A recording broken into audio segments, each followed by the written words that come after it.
Hey guys and girls, it's Nathan Birch here from beinvestor.com.au, and today I'm just here talking about the market. And there's lots of different markets that are out there. You've got the outer market, which is, properties in Australia in general. You've got the inner market, and you've got stuff that will always happen, like whether you've got one area going up, one area going down, whatever the case may be. It's May 2014. And you might be seeing lots of different stuff in the media. You might be seeing stuff that's been coming out for a long while that's been saying, the market's getting hot, the market's getting overheated, the market's getting into a bubble, the market's going to burst, or whatever the case may be. Just take a step back for a second, and I watched Home and Away too when I was a kid, and I know there's a lot of stuff that's made up on TV. And the fact is that when you're investing into properties, there's a lot of opinions out there. There's lots of stuff out there.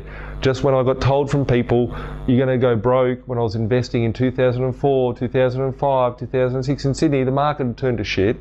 It was when I first started investing, and I still made my first $1 million when I was 21 years old. The fact of it is that you will see differencing opinions, and the matter of it is that you have got a goal. If you've got a goal, a solid plan in place on what you're trying to achieve, you can be buying properties when the interest rate's double digits. You'll still make money. And making sure that you're buying conservatively, making sure that you're not making any rash decisions, you're not making emotional decisions, and you're buying on logic, because logic is where the numbers are, and it's working for you in your favour to help you achieve your goals. For me personally, do I see the market crashing? Obviously, dating this film being May 2014, I think Sydney market's still got a bit more to go in it. I'm speaking to the real estate agents. I guess I'm in a bit of a scarce position here to be able to say this to you, because no one would probably speak to as many real estate agents as I do on a weekly basis in the country as what I would. And the fact is that I'm seeing that there is a strong shortage of stock, and there is a strong demand of buyers. The new stock that's coming in the market, so let's say for instance a property that was selling beforehand for 250 is now selling for 300, 320, whatever. The new properties that are coming in the market, the owners want like 370, 380, 400. Being less of that stock on the top of the market, people are getting disheartened, whatever. They might go elsewhere, may go back into their little hermit crab shell, but eventually people are just going to get stupid, and that's when I call the suckers rally, and the suckers come in and they'll start buying them at this price, and this will start getting chopped off, and the price will rise up higher. That's my personal input and my personal thoughts, and I've seen it happen before. I've seen it happen in many different markets. I've seen it happen in many different booms. I've seen it happen in many different cycles, and that is when people will get burnt big time.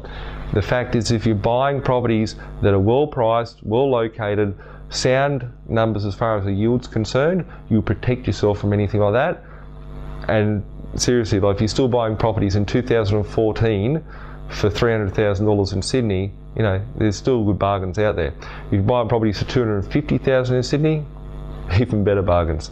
If you're buying in Brisbane and you can pick up properties for $200,000 or sub $200,000 or mid $200,000, that's awesome. You can't even build properties. Like seriously, go to a builder and ask them, how much does it cost to build a property? I want to build a 3-bedroom spec house. This is what I build. Brick, 3 bedrooms, whatever, basic, make it look like housing commission, whatever it is.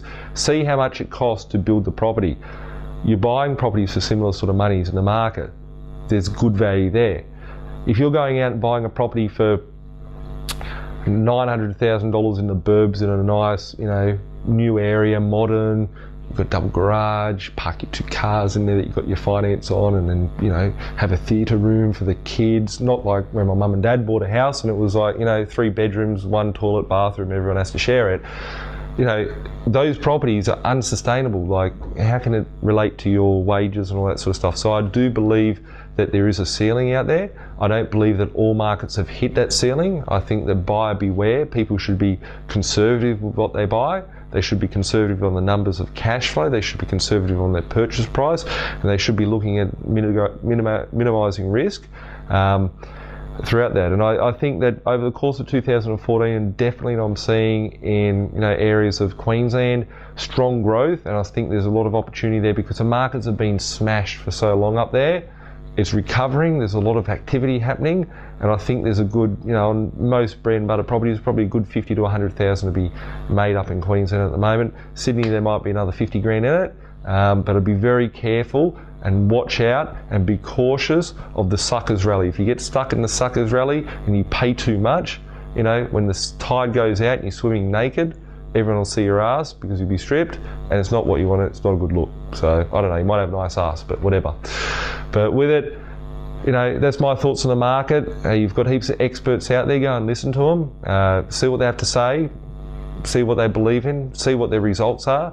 If they're an economist, you know, I don't have that much time for them. If they're, you know, some TV presenter, celebrity person that's on the morning show or whatever, you know, be conservative. If they might have like an agenda on shares or whatever, it's something that, you know, it's be aware. Like, everyone has their own view. Everyone should be, you know, regarded, because there might be a strong point. If I look at the stock market, I hate shares. Like, I can tell you stories about shares when I used to day trade shares, and I thought it was so cool, and felt like I was on the pokies, really, because it's not my thing. But the thing is that someone from the share market be talking about the ASX cash rate futures, and that will apply to property investing, because it'll apply to interest rates and where the market's moving and all that sort of stuff.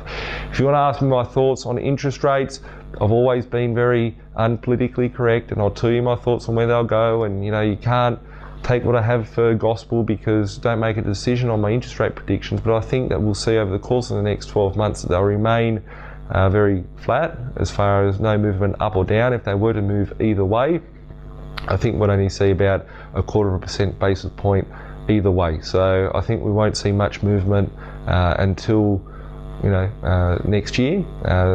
Yeah, and if there's anything that myself and an economist can agree upon, that'll probably be the same thing, because I think I heard 15 out of 16 the other day say the same comment, and I've been saying that for a long time now. And I think there's some very good days ahead for property investors, for the economy, and for people out there.